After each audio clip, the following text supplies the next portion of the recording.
Tunazungumzia katika mada tarbiyatul abinai, malezi ya watoto katika malezi ya Kiislamu salim. Na wewe ni mchungu, utaulizwa na Allah yaumul qiyama, uliwalea watoto katika malezi gani? Uliwalea na simu? Uliwalea maziwa lala? Ama ulimlea kumjua Mungu na Mtume Muhammad sallallahu alayhi wasallam? Na pia tupatiane watoto wetu majina mazuri.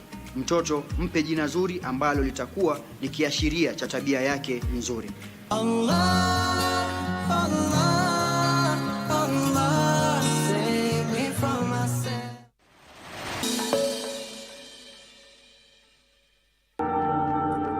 Utazana na rent 90 Gs per month mpaka paki. Hai. Shatoka block. Hi ladies. Unafanya nini huko? Are you saying there's a possibility? Lazima udhibitishe. You are a snitch. Unajua kama si mimi Alex wako sasa kwa jela. How much do you want? Wewe tu unaniambianga hii dunia hakunanga vitu za bure. Mbona usikia wanawake? It's barely 24 hours since she moved in. Talk!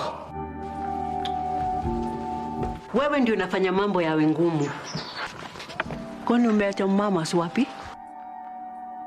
What? Unajua mimi ni nani? Hongera.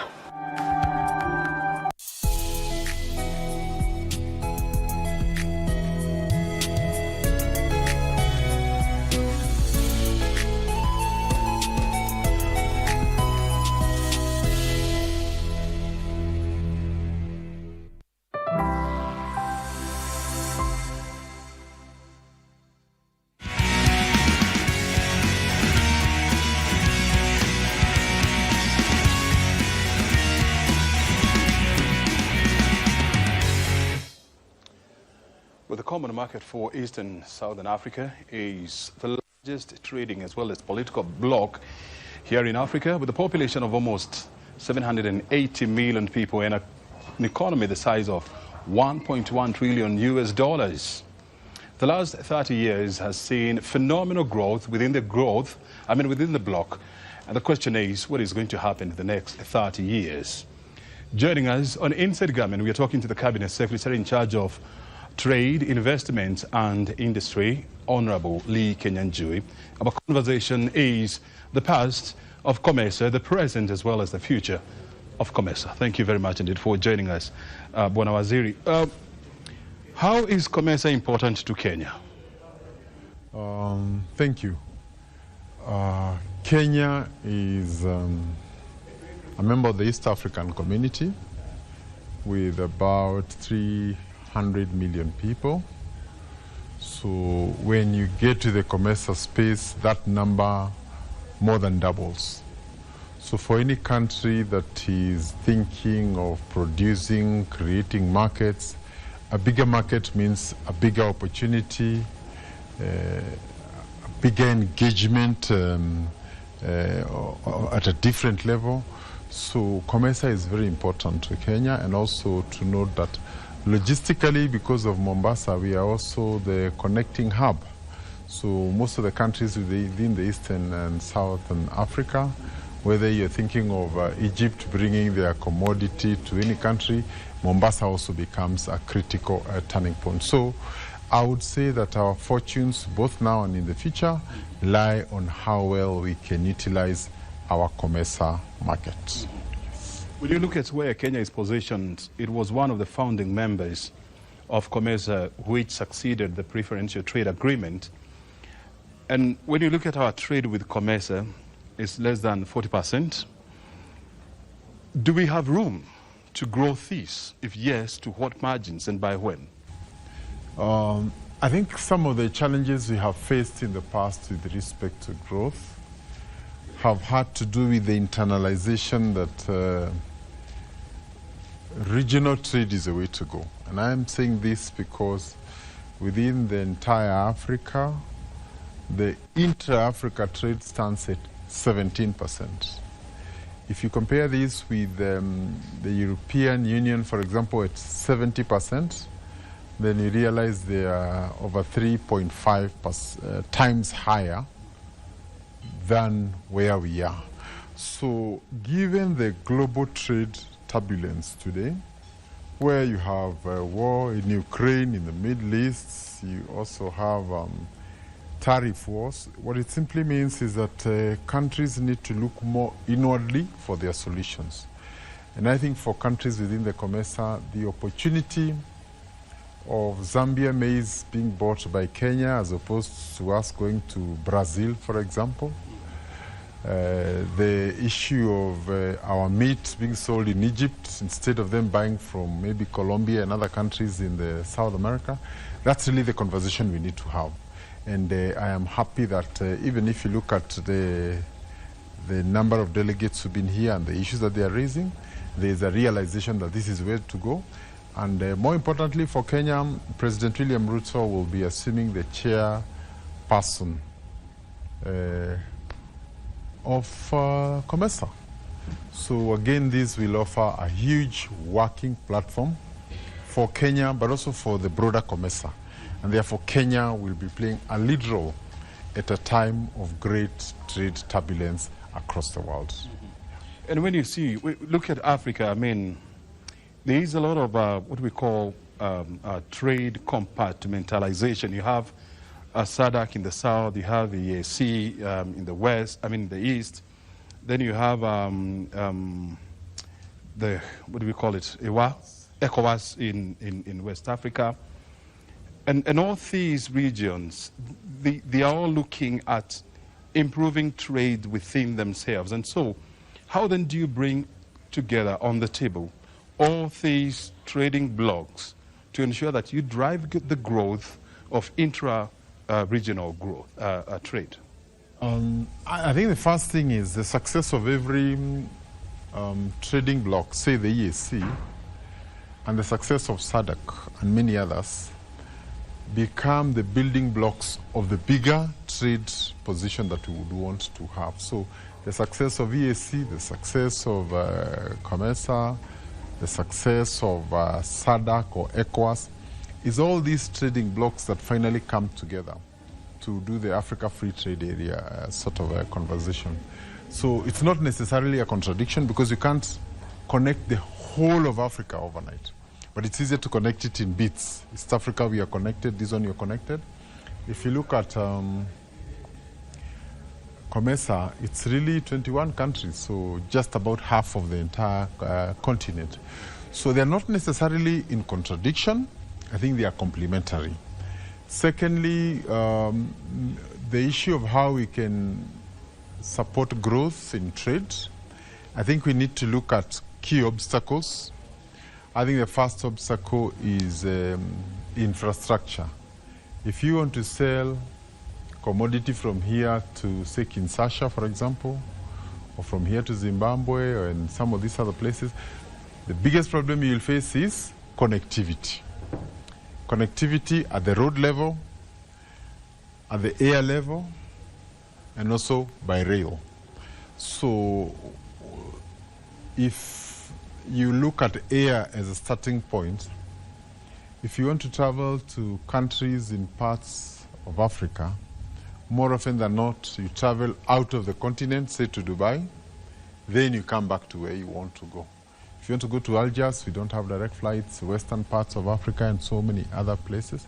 So we are not connected. So Kenya, for example, our biggest export is fresh produce. We sell flowers.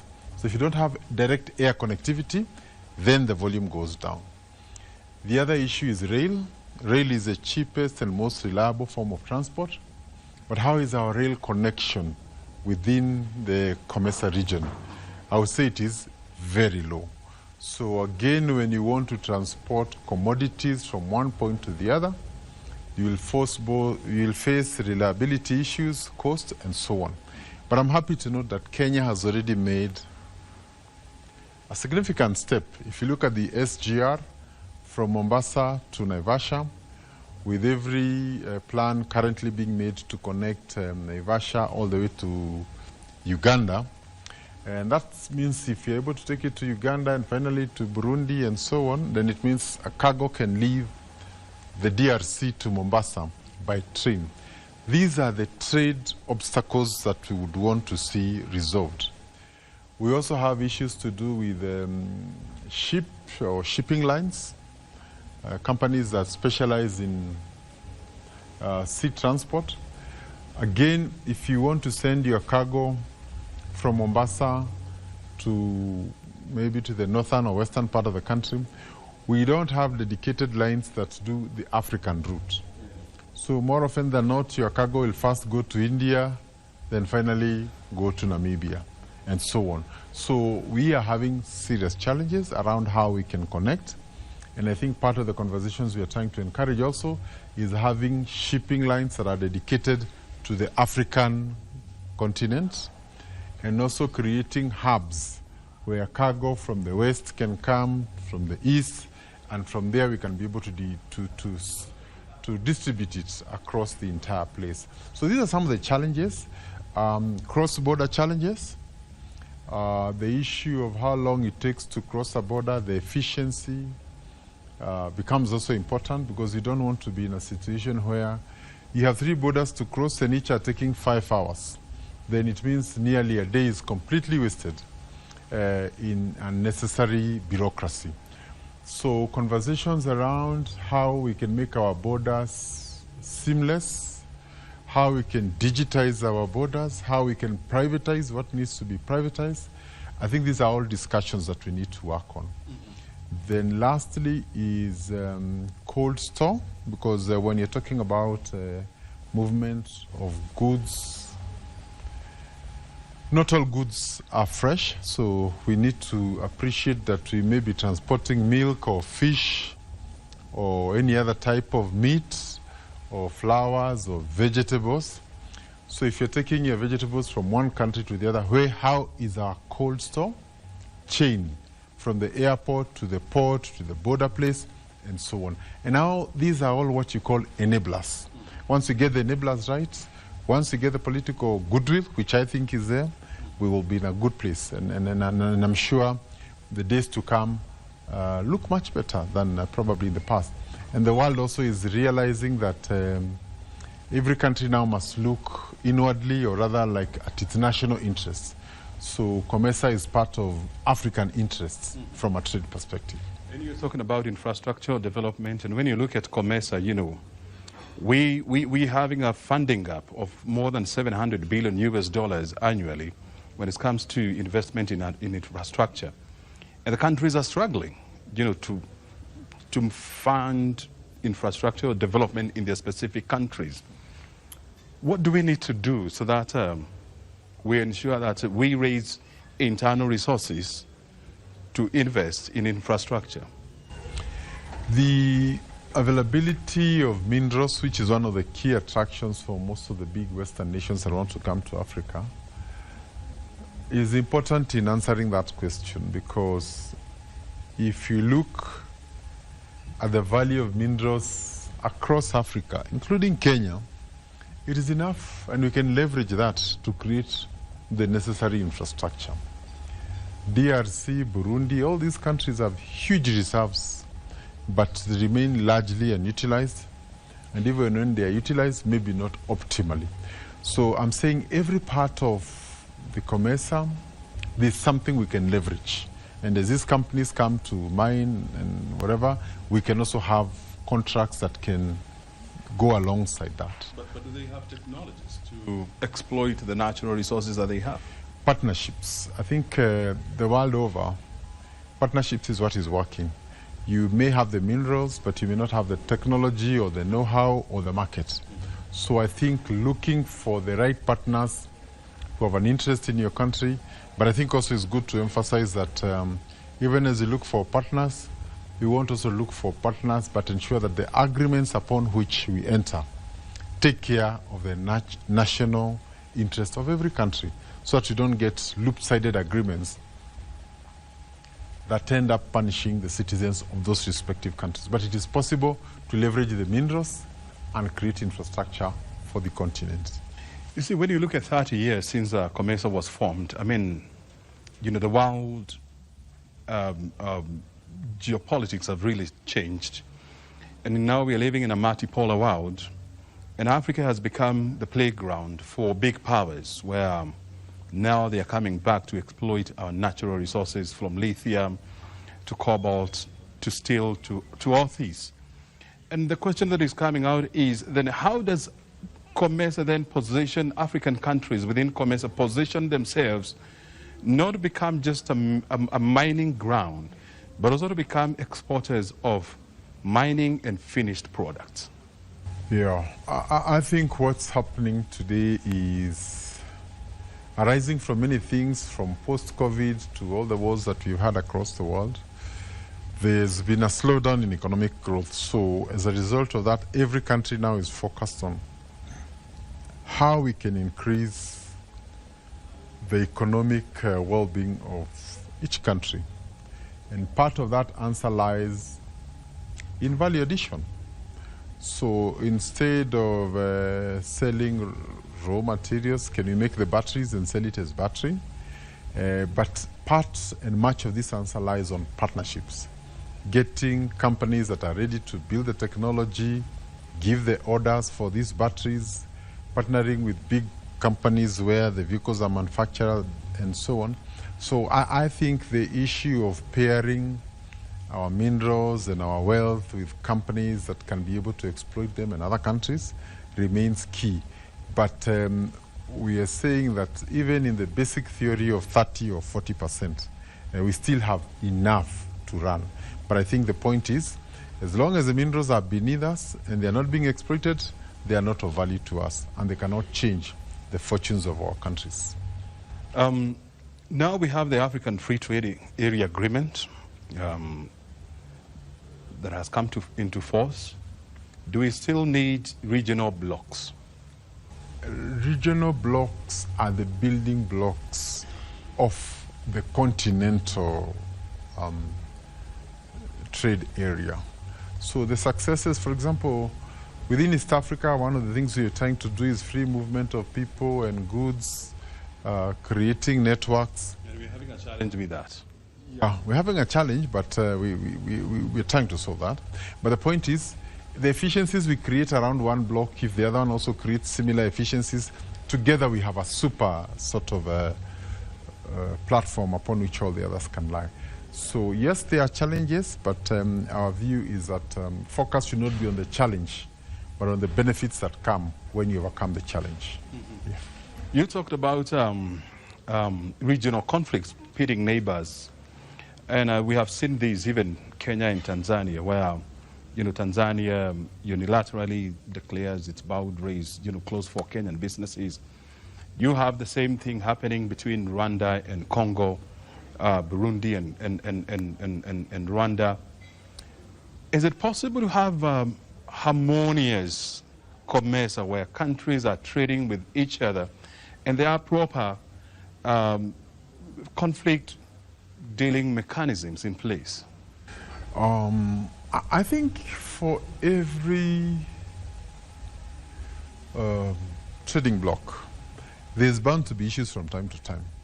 What is important is, do we have a mechanism of solving those problems as and when they come? And how soon and how effective is that machinery? Once we have it and it is working, then it ceases to be an issue. Just for purpose of the Kenya-Tanzania issue, we did release a statement and also a petition to the Tanzanian government to review their position when there was a statement around the banning of Kenyans from doing businesses at certain categories. And last week, we also sent a delegation that had a very fruitful engagement with them, and we think the matter is almost solved. So I think the mechanisms we put and the efforts become very important in resolving the issues around any trading bloc. Maybe in the interim, what we would want to say is that political will is what is important. Once we get the political will, almost any other problem can be solved.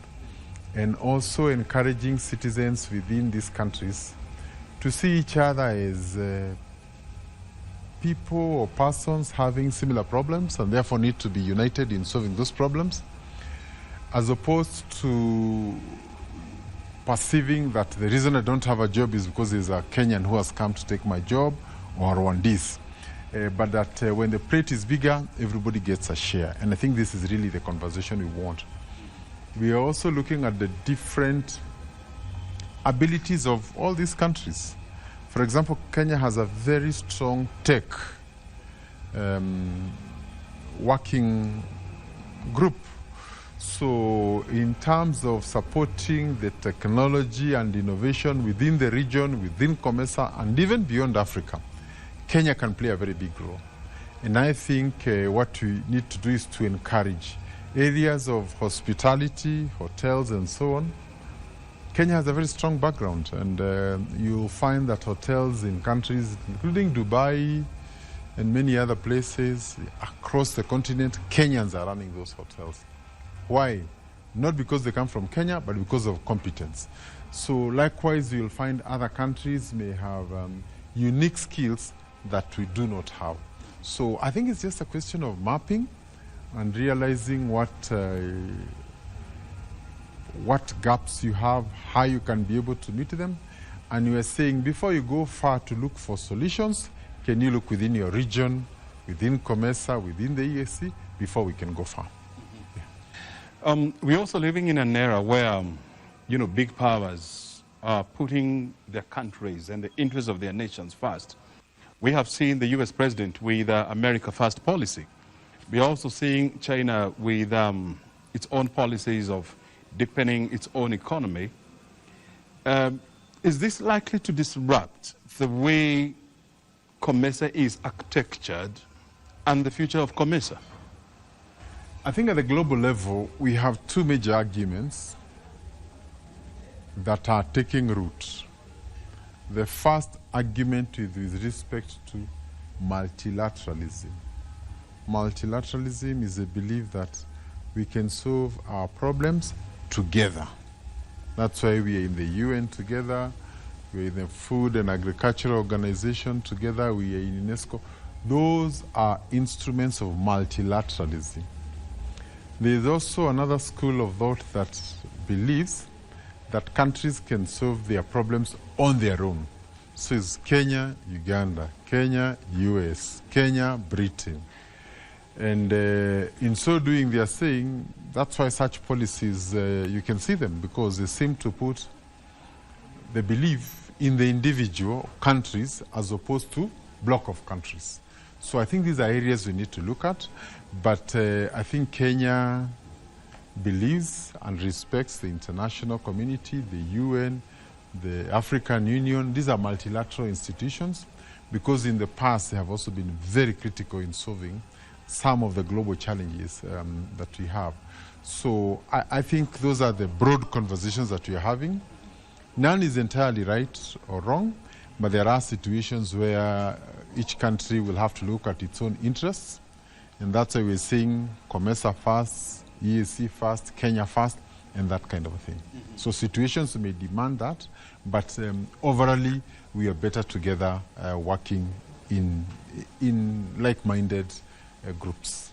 Mm-hmm. Yeah. You're bringing in the issue of global geopolitics, and you're right. I mean, the jury is still out on whether to go multipolar or unipolar world. But when you look at COMESA, the issues of currency volatility, as well as currency denominations, you have about 21 countries that are using different currencies to trade. And this is a challenge, because if somebody wants to go and do business if a Kenyan wants to go and trade in Zimbabwe, for example, when they get there, they must buy Zimbabwean dollar. There has been a lot of conversation about coming up with a common currency for COMESA. Is that idea being entertained at the highest level? I think the issue of different currencies is important, but it is not unique to Africa. It's the same case in much of the rest of the world, except in areas like the European Union where they have a common currency of the euro. But much of the other places, each country will have its own currency. And so what challenges have we faced? I think the first one is availability of currency. So you go to many places and you are selling your cargo in, say, USD, and there's shortage. I think that conversation around the shortage has been there for long. and that therefore hampers. And what we have tried to do is to find a way of African countries selling to each other in local currencies. So Kenya can sell to Ethiopia, each using its local currency without having to look for other currencies. It's already working. We just need to popularize it more. Secondly is encouraging... Where you have trade being done between, with Kenya shillings and the Ethiopian birr. Equivalent, yes. So if you want to sell a commodity to an African country, you don't have to ask them to pay you in USD for that matter. They can pay you in local currencies. You agree the equivalent. The second one is that we are... Definitely know the US is having a lot of challenge with this. What are you calling the de-dollarization? It's a settlement issue. We are not talking of one currency is bad or good. No, we're just trying to say if two countries are trading and there's currency challenges, because that's really part of what has brought us where we are. There's no problem with Kenya and Egypt trading in local currencies. The other issue is encouraging banks that have a regional reach. I am happy, as you know, we have banks in Kenya that are now in DRC. Some are in Ethiopia, in Sudan, in Uganda, Tanzania. You even have one of our local banks now opening even in Dubai. So the more you have local banks becoming regional, continental, intercontinental, the more also we are able to make payments easy. Because it means you can walk to your bank, you have a Kenya shilling account, a Uganda shilling account, and you can be able to convert that with ease. So yes, there's been a challenge, but a lot is being done to resolve this matter. Yeah. And when you look at COMESA, you know, it's a bloc that is made of 21 countries in a continent where you have 54 member states. Is there still room for more? Absolutely. Actually, our responsibility is to try and get more countries to sign into it. Why are they not signing to COMESA? The more the merrier, the more the better for us. So I don't think we would want to see a COMESA that's an exclusive club for few people, few countries. I think COMESA is open, and we believe that everybody in every country has a role and a responsibility to play within the COMESA.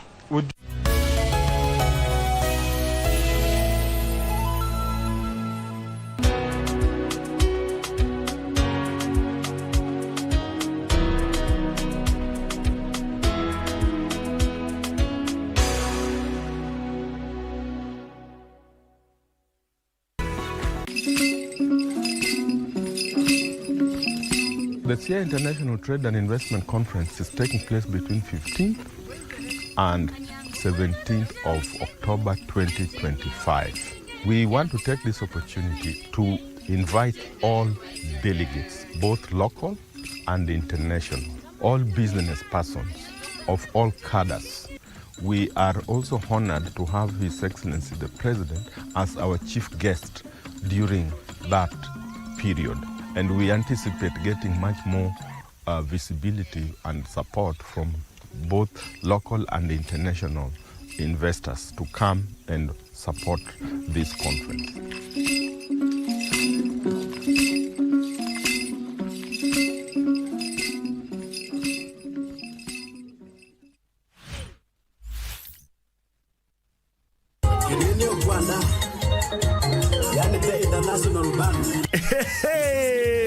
Kiitikio cha kutambua sauti yako, na huku tukisherehekea miaka 14 ya utangazaji bora wa stesheni ya KBC ya Kalenjin Kitwek FM. Tunakualika katika mbwembwe za aina yake kuanzia tarehe 10 hadi tarehe 12 mwezi huu. Kouni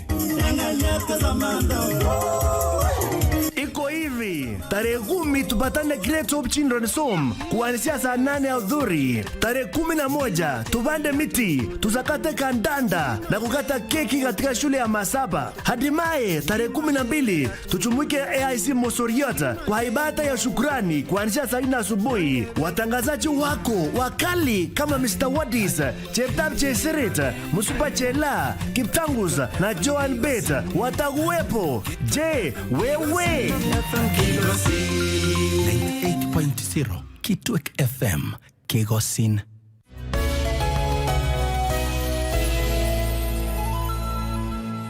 Be happy to see a COMESA that is made up of 54 countries. That's the Africa Free Trade Area. Can it happen? Conversation. Absolutely, it can. I mean, I cannot for sure say it will happen tomorrow, but our desire is to have a continent where you go out of the continent to look for solutions because you cannot find within the entire continent. So the more we are connected, the more we have information on each other, digital trade, digital possibilities, that creates a platform where all that can be done. Well, if you're just joining us, you're watching Inside the Government on KBC, then of course our conversation is around COMESA, the last 30 years, the challenges and the opportunities, and also looking ahead at COMESA in the next 30 years, what we need to do. This is Inside the Government. A short break is well deserved, and then we are coming back with more conversation.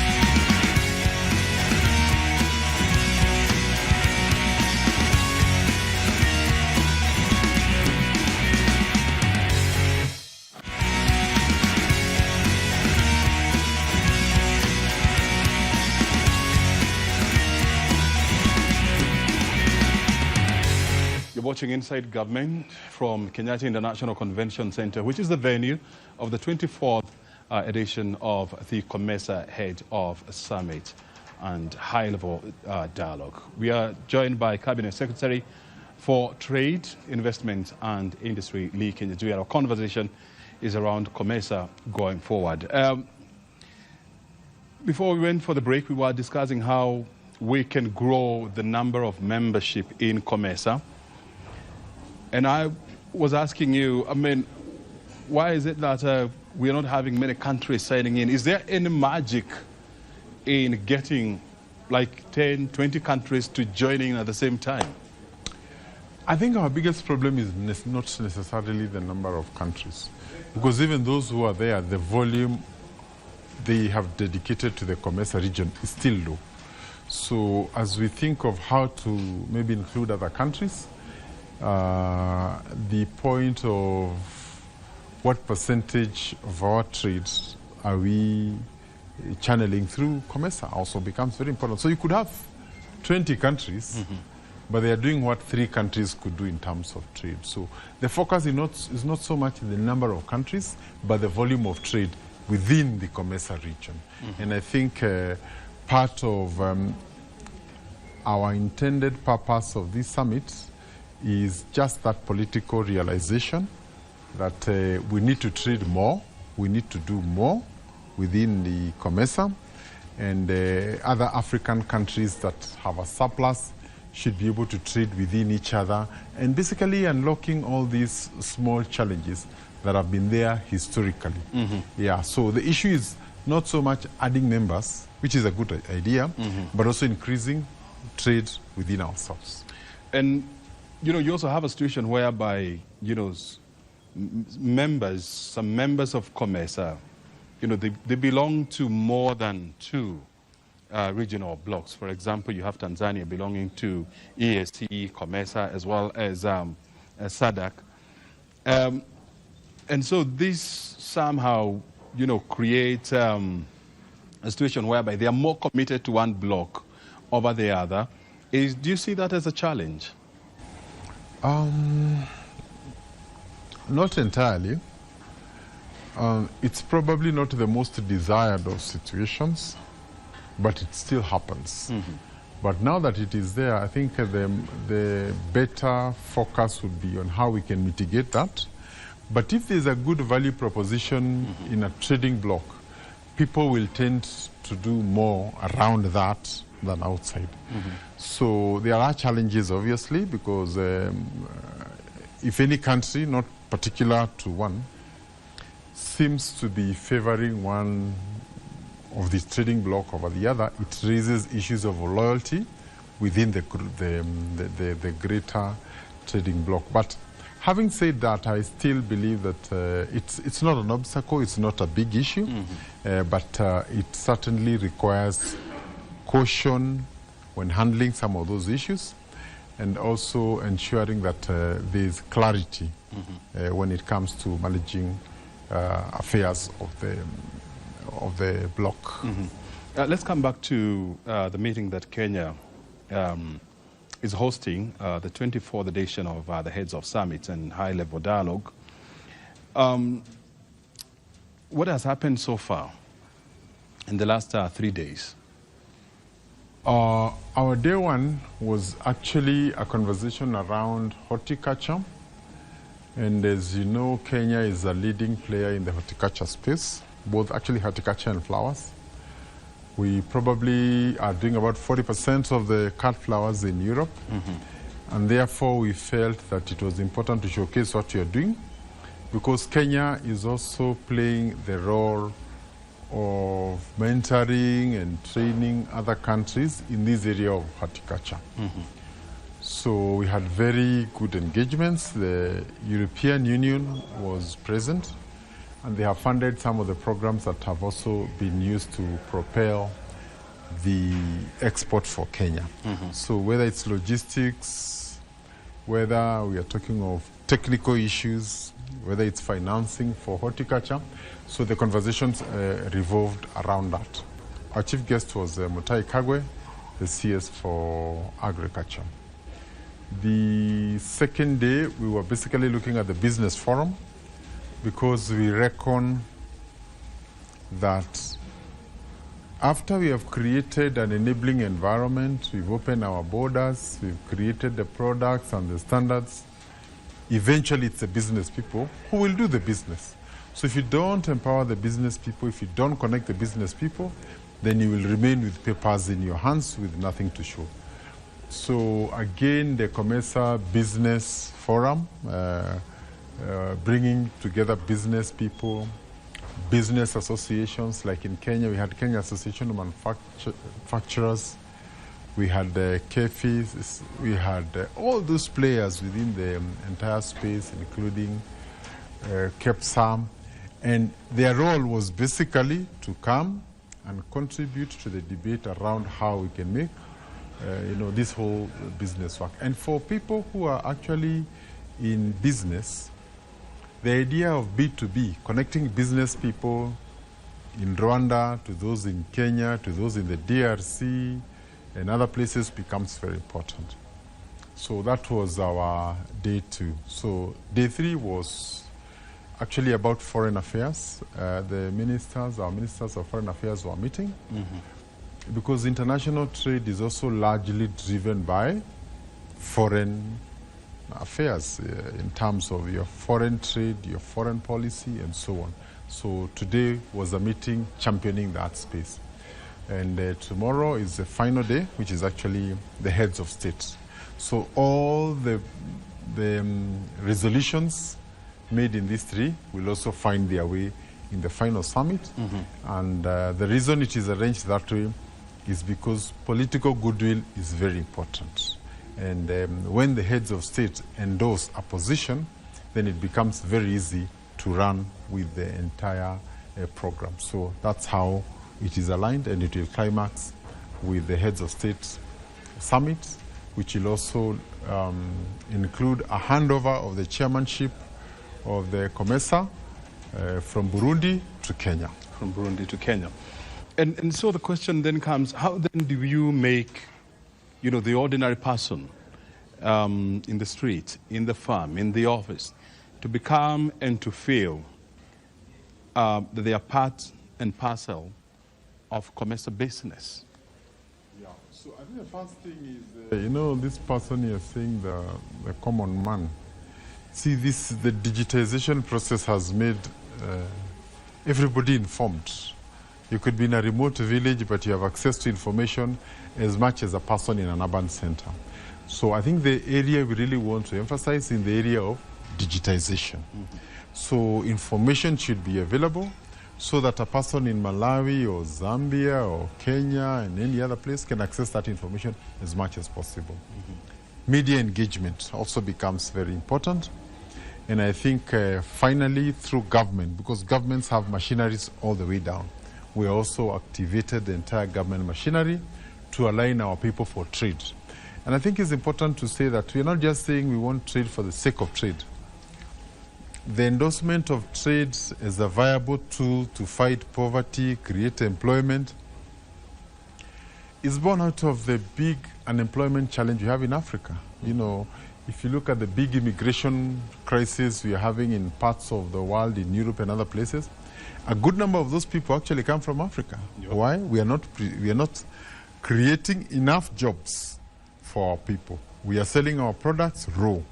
We are selling them at low value. So how do we create that? How do we reorganize that? So that's where now COMESA comes in, where we create markets, where we complement each other in terms of abilities. And I think that way we can be able to create a better platform upon which we can fight poverty, create employment, bring stability, and enhance the economic growth of our regions. And talking about jobs, I mean, we are seeing a situation whereby, you know, countries in COMESA, within the COMESA region, you know, are struggling with economic development, which is really impacting job opportunities. And when you look at unemployment rate within the COMESA region, you're talking about almost 14%. How do we suppress these numbers to ensure that we arrest brain drain, which is really affecting innovation as well as industrialization within the bloc? I think we urgently need to look at our trade regime, because every time we buy a commodity 100% made from another place, you are literally exporting jobs. So if this suit was made in Kenya, if my shoe made in Kenya, the car driving is made in Kenya or COMESA for that matter, you create jobs around the region. And that's why the issue of poverty and markets are one and the same thing. Create markets, create jobs, create companies, and together we can be able to uplift each other. But at 14% intra-Africa trade, you know what it means. We are it's on very thin small. air. It's very small. Yeah. And also when you talk about manufacturing base, I mean, it is still very small within the COMESA bloc. And you're looking at less than 10%. And we don't know of any continent or regional bloc that has ever developed without industrialization, without emboldening the manufacturing base. What do we need to do to improve on that area? I think I can say for Kenya, we are working at 3 levels. One is availing finance, long-term finance, because when you want to support industry, they require long-term, low-cost finance, because unlike other lines of business where you start trading quickly, make your money, industry requires a bit of patience. Now, commercial banks don't have that kind of patience. If you go to your typical bank and borrow some money, they want you to pay from next month. So they cannot be, so that's one area. Second thing is in the offering plug and play kind of infrastructure. So you're aware that we have come up with special economic zones. We've also come up with KIPES. We have EPZs. And these are dedicated industrial centers. And that is in Kenya? In Kenya. So in the past, if you wanted to set up an industry in Kenya, you had to go buy land, do change of user, ensure there's a road there, there's power, there's water. But now government is coming and setting all that. All you come is pay rent, and tomorrow you can start manufacturing. So again, special economic zones are going to improve manufacturing. And I'm happy to know some of the African countries, including many of them in COMESA, Uganda, even Rwanda, they have already adopted that special economic zone approach. And that way, we can be able to accelerate the growth of manufacturing. Yeah. Kenya is going to assume the leadership of COMESA. What are we going to do strategically to ensure that we move our interest forward as a country, and at the same time we drive the interest of COMESA forward? I think it's just in strategic placements. We have also said categorically opening a market is one thing. Creating the products that can satisfy that market is another big issue. So we are trying to come up with product lines that we think would be of utmost benefit to us. And what that simply would mean, let's assume a certain country is importing edible oils. We can see whether that's an area we can plug in cement, steel. I think these are all products. So I think information flow is also one area where we're having a problem.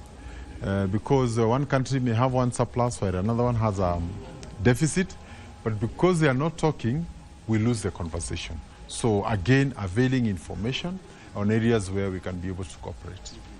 Yeah. Where do you see COMESA in the next 30 years? And we are talking about 2054. I see COMESA as a more formidable trading bloc in the next few years. I see COMESA as a respected economic player, not just solving economics issues, but also peace and security, because we have also realized that some of the challenges we've had in the region is with respect to peace and security. Whenever there's disruption of peace and security, then trade cannot happen. So even as we create the infrastructure for trade, we must also carry along with us the infrastructure for good governance and stability. So I have very high hopes for COMESA. But beyond the hopes, I also know we have to do a lot to make it happen. So we have a responsibility, and we are committed, especially on behalf of Kenya. I can assure you that Kenya believes in COMESA, and during our term as a chairperson of COMESA, working with the president, we will make sure that COMESA becomes a force to reckon. And what do you see as a catalyst for growth within COMESA in the next 30 years? I think the youth. If you look at the population structure in Kenya and in Africa in general, the youth could easily make your 40%, whereas if you go to other parts of the world, that number shrinks to a very small number. So we have an aging population in other parts of the world, and in Africa, you have a very huge youth population. So the working population is actually the youth. So we have the energy. So that energy is what we need to use and leverage so that we can solve our other problems. So that's our key strength in my view, the skills, the knowledge, and the population. Yeah. Is there anything else we need to know from you before I let you go? I think as I've said, we are committed to support the COMESA, but I would want to take this opportunity to challenge the business community, whether you are a businessman in Machakos, in Nakuru, Kisumu, wherever you are, that the world we are in today is opening up. Don't see your markets from just a few kilometers from where you stay. You could be producing in Kisumu and your market is in Kigali. You could be producing in Nairobi and your market is in Addis Ababa. So we want Kenyans to see the markets beyond where they are. And even as government creates opportunities, we want the business people, the farmers, the cooperatives, and even our big corporates like Safaricom that has now gone to Ethiopia, they are living the spirit of COMESA. Very good. Thank you. Thank you very much indeed for joining us. Well, you have been watching Inside Government, and our conversation has been revolving around COMESA at 30, the challenges that this trading bloc has faced in the past, how it is addressing them, and of course, how the next 30 years will look like. And of course, you have heard it from the Cabinet Secretary in charge of trade, investment, as well as industry, Lee Kinyanjui, that the future of COMESA is bright. But of course, there's a lot of groundwork that needs to be done.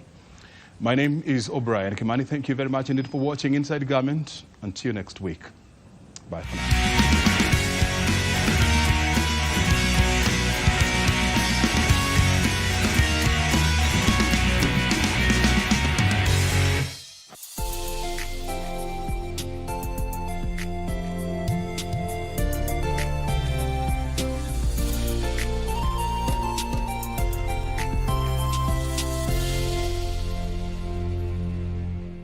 تحزن يا صديق فالله ثالثنا من tunazungumzia katika mada tarbiyatul abinai, malezi ya watoto katika malezi ya Kiislamu salim. Na wewe ni mchungu, utaulizwa na Allah yaumul qiyama. Uliwalea watoto katika malezi gani? Uliwalea na simu? Uliwalea maziwa lala? Ama ulimlea kumjua Mungu na Mtume Muhammad sallallahu alayhi wasallam? Na pia tupatiane watoto wetu majina mazuri. Mtoto mpe jina zuri ambalo litakuwa ni kiashiria cha tabia yake nzuri.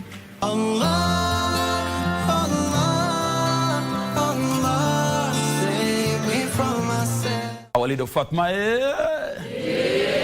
our little Fatma.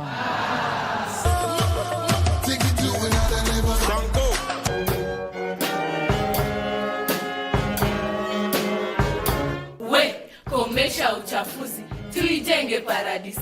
Utupe leo majibu, tufanyapo mazoezi. Kwa mkono mjadala unaosema, yani yenye mada, elimu ya kiufundi ni bora kuliko elimu ya kitaaluma. Ningependa kumbuke kuwa sisi ndio wafunzi walio kutoka elimu ya kitaaluma. Sisi ndio wapa maarifa dhidi za kufanya kazi hizi. Alifungwa kwa kumtusi rais kwa kuonyesha sababu ya kufungwa, sio? Bei mia. Sajili hii ni sajili gani? Sajili ya sokoni.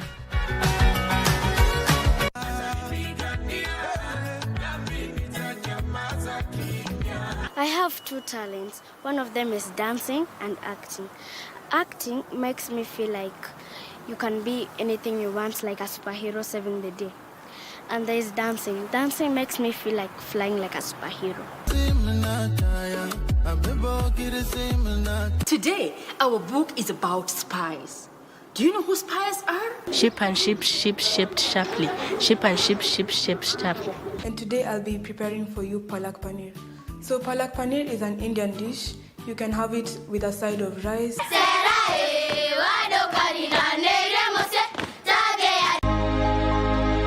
A world record holder in Paralympics, an icon and a mentor. I'm happy I struggled so that many other people people with disability can be able to benefit.